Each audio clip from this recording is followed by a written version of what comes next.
Welcome to Straight Talk with Carly Alyssa Thorne. Today I have with me Erica Tucci, and we're going to be talking about her book, Radiant Survivor. So welcome, Erica. Thanks, Carly, for inviting me today. Very welcome. First thing I'd love to find out is there's several things I always ask are just standard. And one is, what was your inspiration behind writing the book?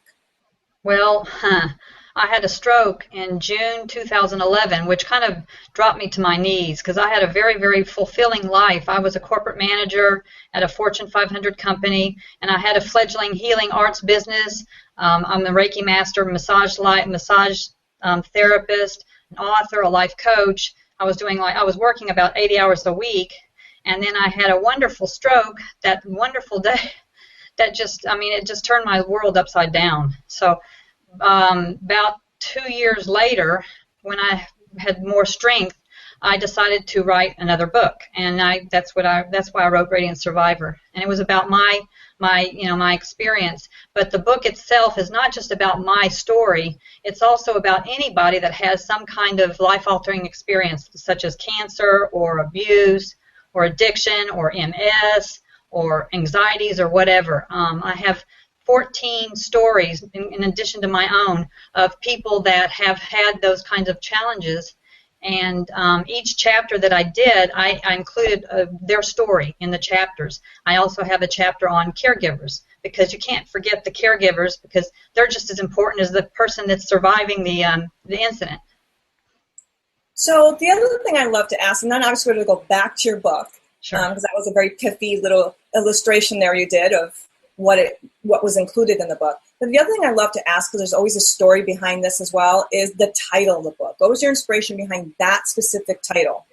Well, for one thing, because I consider myself a survivor, not a victim, and my tagline, I guess you could say, of what I was doing before was Radiance Muse. And the first program that I developed before I had my stroke was for women. It was called Yin Radiance. So I figured that if I'm going to be using radiance in my tagline, I should use it in my book, Radiant Survivor. That's really beautiful. I actually really love that. Now, one of the things I do want to touch upon right away, because you brought up something a lot of people do not, and I myself have worked for hospice, and eons ago did work with people in stroke, that have had strokes in group homes and Down syndrome and autism and all that. And people that are paraplegics and actually rehab houses coming right out of a stroke. Was the caregivers. So many people do not talk about, like you said, the caregivers. It is such an important piece, and they get so overlooked. So I'd love for you to share a little bit about that chapter, and then I'd love to go into the rest as well. Well, one of them, it's a multitude of stories from people that were caregivers. And of course, the first one that I have in there is my mother's story, because she's been my caregiver ever since I had my stroke. In fact, I live with her now because of that. But, each caregiver had the same kind of story about what it was like to be caring for somebody with some kind of affliction that was very serious. And, they talked about the ups and downs about being the caregiver, what they've had to deal with in their own lives and everything, how it's affected their lives. So I think that the chapter itself was, a good in addition to the book for people that were, giving care to the people that had whatever the challenge was. It's a very rewarding and stressful position to be in. Obviously, Yes. The rewarding part is if you have a big heart and you love to give and you like to help, that's a very huge component. A lot of people don't realize that it's also very hard and there's a lot of stress involved as well. So I'm grateful that you actually wrote a chapter about the caregivers, because they really are overlooked a lot. The other thing I'd love to touch upon is, you're a healer. I'm also a Reiki master instructor, and I know you said you're a Reiki master and you massage work and life coach as well as I. One of the things that a lot of people do not like to talk about is, or will ask you, is how could someone who lives a holistic life, right, who has, the ideals of, being healthy and living healthy, get ill, get a stroke or that. Yes. And so that's another thing I'd love to talk about, is because just because someone may be vegan or vegetarian or whatever their lifestyle is, does not precursor them for one or the other. In my personal opinion, life is. So I'd love for you to talk about that from your perspective. And I'm sure in your mind, you had some of those, like, why me's or I live this type of life, et cetera. So I'd love to hear your thoughts on that. Yes, I mean, obviously, when you first have something like that happen, you think, why me? Why did this happen? But see, I look at my stroke as a karmic thing. And if you read the story in my book about what is behind my stroke, it's not just a physical thing. Yes, I had a hole in my heart, but it was karmic, and I'll tell you why. 2 years before I had my stroke, I had a past life regression. And what happened is I saw myself, I was a ballet dancer in this lifetime. I saw myself on stage as a showgirl dancer, and she had a gaping symbolic hole where her heart was. And of course, I didn't think of it then because that was 2 years before my stroke. I didn't think of what it would, what it would turn out to be. But what happened was that this showgirl had lost the love of her life in that past life regression. And in this lifetime, the man that she lost her love in that lifetime is also in my life this time. And I want to say that I've lost his love again in this life because he was married when I met him. But he's since been divorced, and I'm hoping that we're going to reconnect after I get fully healed. But so, my thing was karmic. There was a very, very big spiritual component to it, and I really feel, my belief is that anything has got karma in it, that there was something that I had to learn in this life. And it also brings up another part of my stroke. That everybody, both male and female, we have masculine and feminine energies. Okay, I have always lived my life out of my masculine side. Before I had my stroke, obviously, I was working 80 hours a week. I was very driven, very controlling, very ego-based. I was ready to I was ready to take on the world. The side that got stroked was my masculine side, was my right side. So it made perfect sense that that side would get stroked because it was Spirit's way of saying, Erica, you've got to find some kind of inner balance between the masculine and the feminine energies within you. And my femininity had been suppressed so much because I was so masculine. It's kind of like the way the world is right now, right? But having the stroke on my right side is allowing me to develop my femininity so that I can find that inner balance, so that I can be really a holistic person, a whole person, because I'll have both energies working properly. Does that make sense? Oh, absolutely. It's very interesting in this culture. Men are afraid to show their feminine side or to even have someone say, oh my God, you have beautiful female energy. And females, because of women's liberation and trying to be a mom, work, marriage, all those things, have been living more out of their masculine side. And it really does throw you out of whack. And having that beautiful balance of male and female, yin and yang, right, is a beautiful thing. I too tend to, I love our similarities, tend to have lived more out of my masculine side, and through my own journeys as well, I'm learning to appreciate and show more of my feminine side. But it's an absolute journey, and the universe, in my personal opinion, will always give us roadblocks, if you will, or lessons to learn the things we need to learn. Yes. And I think the whole karmic conversation is, how far down the rabbit hole do you want to go? Because there's some people believe that there's fate, some people believe there's destiny, some people believe there is karma. So whatever someone's ideology is or belief is, they're going to believe whatever they want to believe as to why something happened. Right. It's funny that you bring up the rabbit hole, because I was taking a shamanic journeying class about a month or so ago, and when I was doing trying to do a journey, I went down the rabbit hole, and I met the White Rabbit, the Queen of Hearts, and the Cheshire Cat of Alice in Wonderland in my journey. It was hilarious. So I haven't done much with it, but I did buy, because I'm also doing tarot now. I do tarot, and I just bought the Alice in Wonderland tarot cards. But that's funny that you brought the rabbit hole up. That would be very interesting for you to play with the Alice in Wonderland tarot and see why that resonates for you and why that came up for you in your journey. Yes, I will. It's very fascinating. Yeah, and I love the universe, how it talks to you. It can be in numbers. It can be in whispers. It can be in people.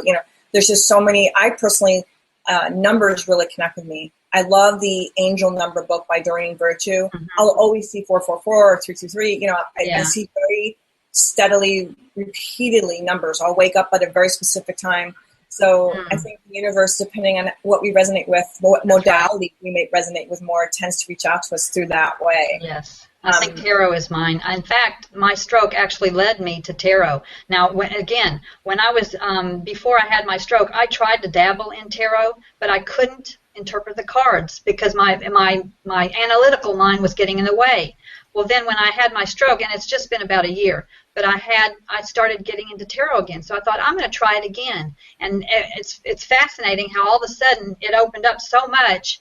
My feminine intuition started working. It started allowing me to read the cards. And even though I'm new to tarot, I have a very, very, very wonderful friend. She's a psychic, and she does a lot of tarot readings. I've done readings for her, and she says, Erica, I can't believe the gift that you have, even with only, doing it for just a short period of time.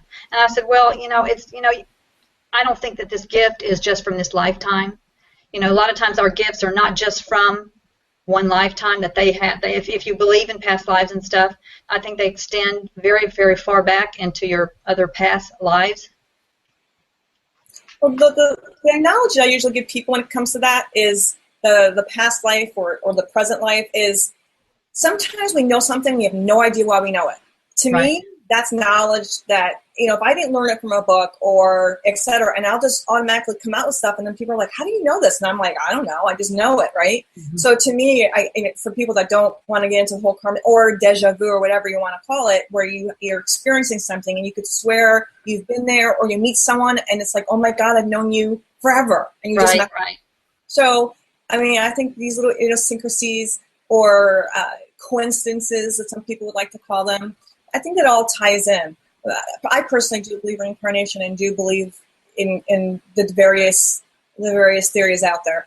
And I think it's really a beautiful thing. I'd love for you to touch upon from your book as well is we talk about the different energies of being a survivor or a victim.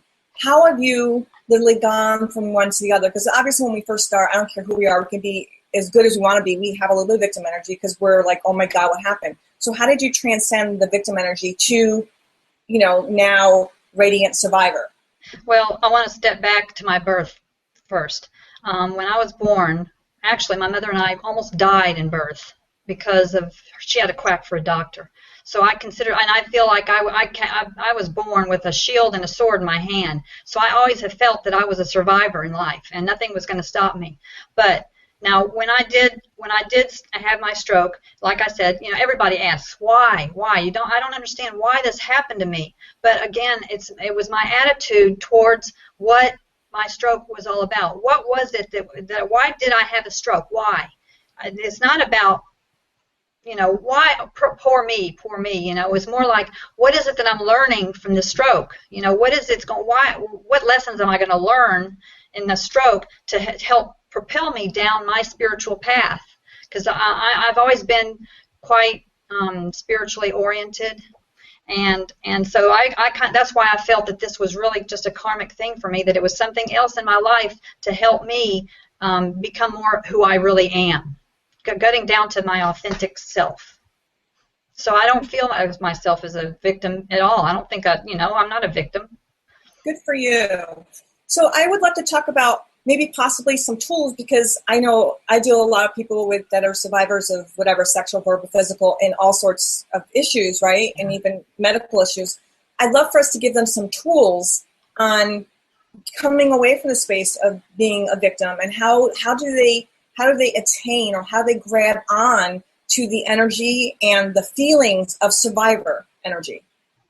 Well, some of the topics that I cover in my book are such, these kind of tools. I really believe that you've really got to believe in yourself. You've got to really dig deep to who you really are, and know that your situation is it's not who you are. That's just a circumstance that happened to you, and it happened for a reason.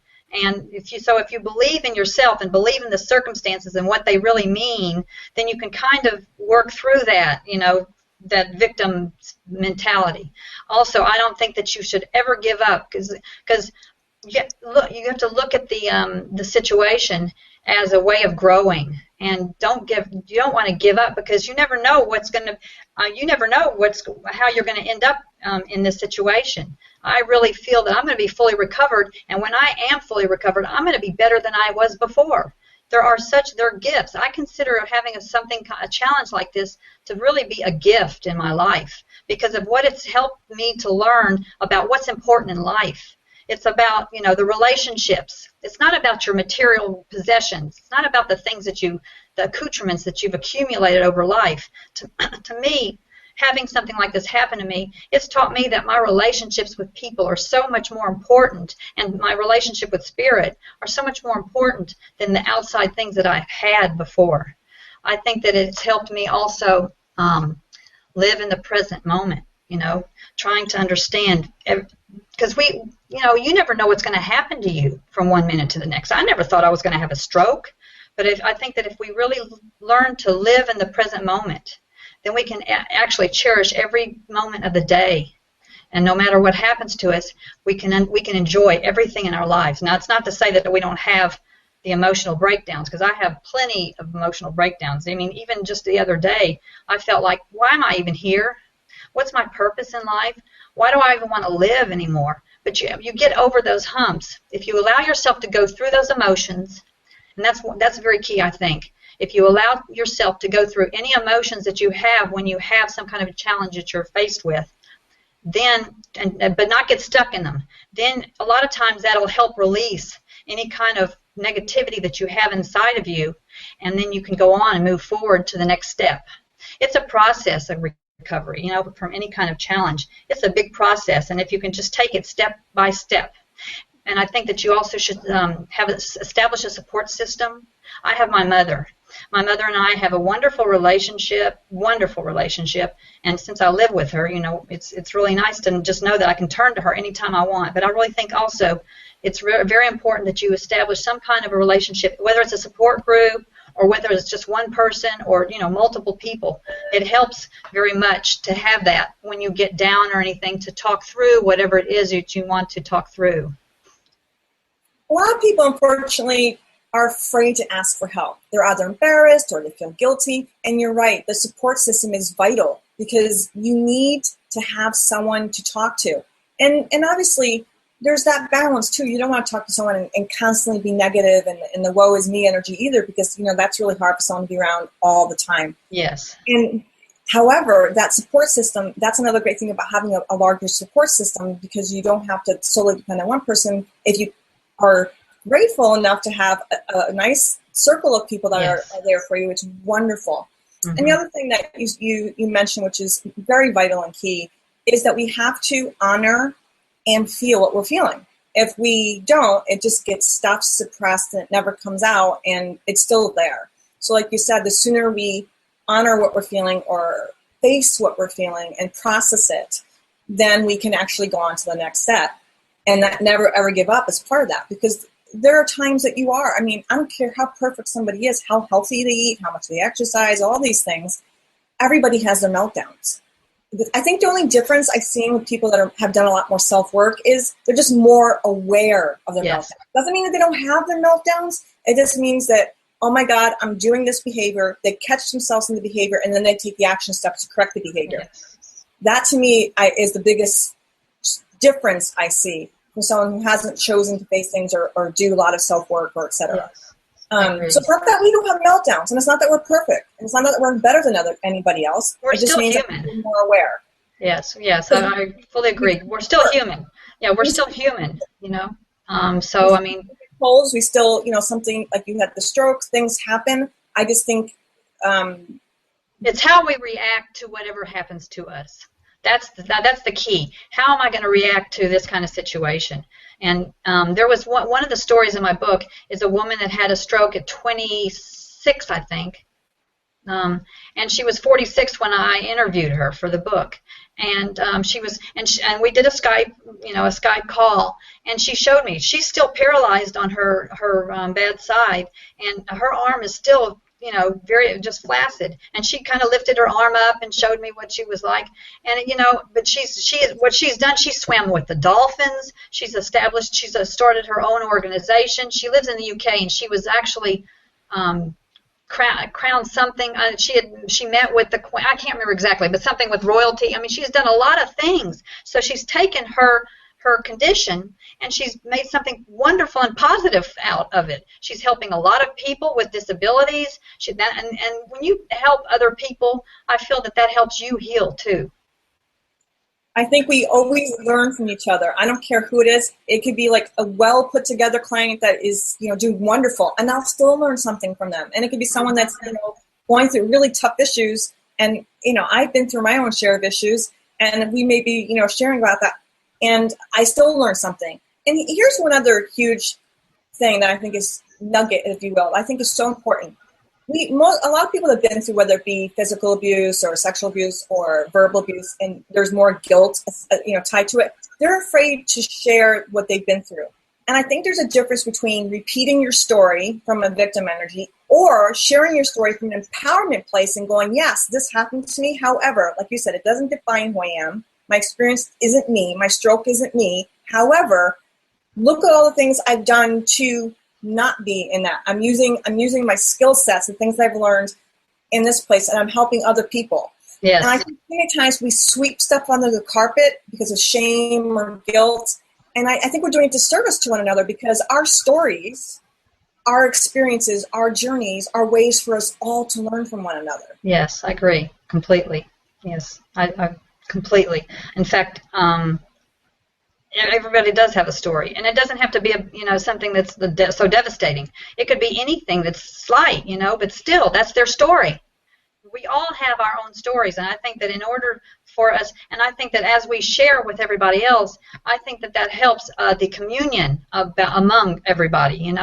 That we are all connected, and we are all alike in many ways. We've all got our stories, and we should be able to be willing to share what's happened to us, because there are people that are going to want to hear that story.